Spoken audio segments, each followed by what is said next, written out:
ও ভাই কেন? দাদা হ্যাঁ, কি হলো? 50 টাকা বেশি দিলে ভালো হতো। কেন? যাওয়ার সময় খালি যেতে হবে তো। কেন রে আপদ, খালি যাবি কেন? 10টা দিন অপেক্ষা কর, 10 দিন বাদে তোর গাড়িতে আমি ফিরে যাবো। যান যান, লাগবে না। আরে দেবো কোথা থেকে তো আসে সব কঞ্জুস। বাবা বাবা আমার জন্য যে ট্রেনটা আনতে বলেছে এনেছো? হ্যাঁ নিয়ে এসছি, স্টেশনে রাখা আছে, যা নিয়ে নে যা। হ্যাঁ আমি এক্ষুনি যাচ্ছি। এসে গেছে। কেমন আছো তুমি? হ্যাঁ এসে গেছি, ভালো। প্রেশার, সুগার, ডায়াবেটিস কিচ্ছু নেই। তুমি যে বলেছিলে শনিবার দিন আসবে, শুক্রবার চলে এলে যে। চলে যাচ্ছি, রাতটা স্টেশনে কাটিয়ে কাল সকালে আসবো। এই তাই তাই বললাম নাকি আমি? হাতটা ছাড়ো। রাগ করো না, এসো এসো।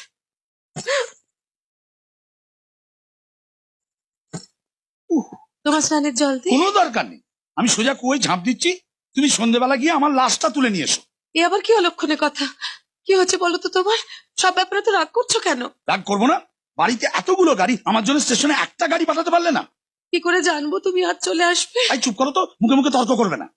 আমি? না তো কি আমি? আপদটা খেয়ে খেয়ে গান্ডে পিন্ডে মোটা হচ্ছে দিনকে দিন, আরে, সারের মতো। আবার বাবা জীবন যে কখন এলে? এই তো এই, এই কিছুক্ষণ আগে। আরে তুমি আসবে জানলে স্টেশনে গাড়ি পাঠাতাম। না না, গাড়ির কি দরকার, এই তো কিছুটা পথ। ঠিক আছে, তুমি এখন বিশ্রাম করো। কোথাও যাচ্ছেন নাকি? একটু খেতে যাচ্ছি। খেতে?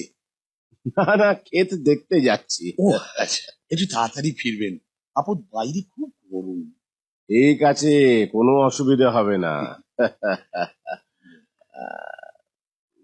ও মরবে কি জানে, পুরো দম আছে। হ্যাঁ কি যেন বলছিলাম?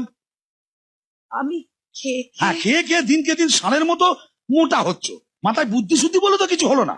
আস্তে আস্তে শুরু করে দিয়েছো? আরে আসতে না আসতে কোথায়, 5 মিনিট হলো এসে গেছি।